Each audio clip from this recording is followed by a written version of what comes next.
Arrogant classmates thought it would be funny to invite the loser of their class to the 5-year reunion, just to laugh at him. Marcus Green, the shy black kid they once mocked as weird, walked in wearing worn-out sneakers and a faded hoodie. The room erupted in laughter. Brooks smirked. Chase bragged about fake startups. Tyler even roasted him on stage. Everyone thought the punchline was set, but then Marcus stepped forward, calm, steady, unshaken. And in a single moment, the joke flipped. The same nobody they once mocked revealed a truth that wiped every arrogant smile clean off their faces and left them drowning in shame.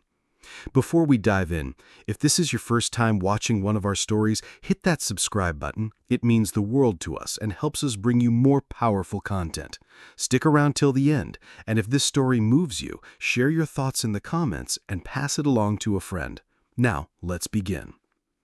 The invitation came in a pale white envelope buried under a pile of unopened mail at Marcus Green's tiny apartment. The handwriting on the front was oddly familiar, almost forced, as if someone had tried too hard to make it look fancy. Class of 2018 reunion, you're invited. Marcus stared at it for a long time, his thumb running along the flap. The venue name jumped out at him, Rutherford Academy Banquet Hall, the same private school that once made him feel like an outsider. He remembered those halls, the endless rows of lockers, sneakers echoing on polished floors, and himself, the quiet boy clutching books like a shield, the only black kid in a sea of white uniforms. He had the brains, his grades proved it, teachers praised him, but brilliance didn't erase whispers. Weird kid, won't last, too shy, he'll never make it. The words didn't cut anymore. Not the way they used to. Still, the memory had teeth.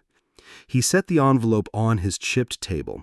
He should have tossed it in the trash, but instead, a small smile tugged at his lips, because Marcus knew something they didn't. It had only been 5 years, 5 years of long nights at his laptop, failed ideas, endless coding marathons, and rejection after rejection. But then came the day the world stopped underestimating him. Marcus Green was no longer the shy nobody from school. He was now the CEO of a rising tech empire, worth more than those kids could even dream. And yet no one knew. He never bragged, never flaunted. To the world, he was still just Marcus. Hoodie, sneakers, quiet presence. And that was exactly how he wanted it. If they invited him to laugh, let him, because this time Marcus was ready. The night of the reunion came. Rain still clung to his hoodie when Marcus stepped into the banquet hall. Cold air, lemon polish, gold balloons floating above a table of name tags. He found his own, Marcus Green, pinned it to his frayed hoodie, and walked in. Heads turned. A ripple spread through the room. Whispers followed. "Yo, that's him, right?" "Yeah, same hoodie vibe. Told you he never changed. Heard he's stocking shelves somewhere." "Nah, living with his aunt again. Total flop." Marcus kept walking, silent. The projector flashed old high school photos, lacrosse jerseys, prom kings, talent show ribbons. When Marcus' turn came, a blank gray square, photo not provided. The room laughed.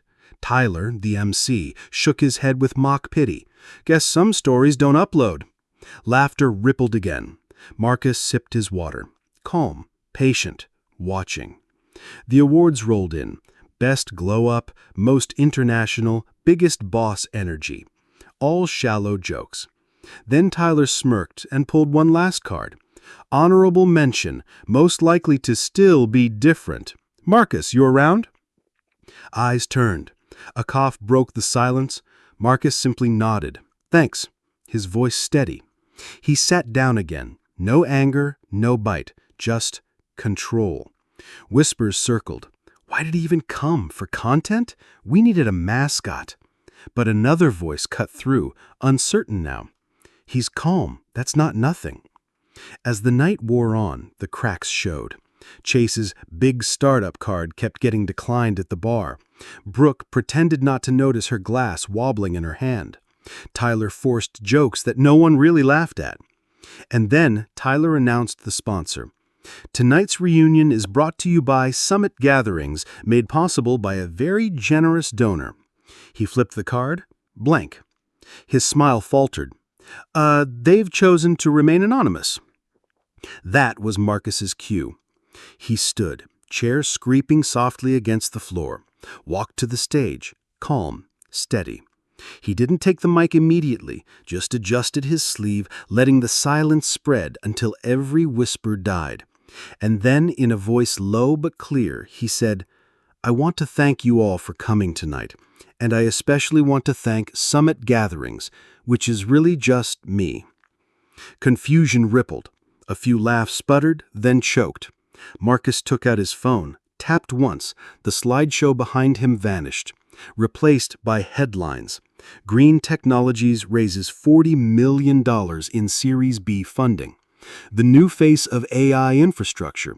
A Forbes cover with Marcus in a suit. Gasps broke across the hall. Phones came out. Screens glowed blue as classmates frantically Googled. Every headline matched. Every article was real. Marcus looked over them. Not smug, not angry, just steady. "So when you ask what I do now," something like this. Behind him, the screen froze on a single line. Estimated net worth, $18 million. Silence. Heavy. Crushing. The same mouths that once mocked him couldn't form words. The same eyes that rolled at him in the halls couldn't meet his gaze. Finally, Marcus spoke again. Calm, sharp. "What you called weird was vision. What you called failure was patience. And what you laughed at became the reason you're standing in a hall I paid for." Brooke lowered her glass. Chase stared at the floor. Tyler forced jokes that no one really laughed at. And with that, he stepped down, walked past their stunned silence. No one dared stop him. The boy they once mocked had just owned the stage they tried to bury him on. Marcus left the hall with his head high. Outside, the cool night air met him like an old friend. For the first time, the word loser no longer followed him. He hadn't just proven them wrong, he had turned their mockery into his victory. So tell me, if you were in Marcus's shoes, mocked and underestimated, would you have revealed your success or walked away in silence? Drop your answer in the comments, and don't forget to subscribe for more stories that turn arrogance on its head.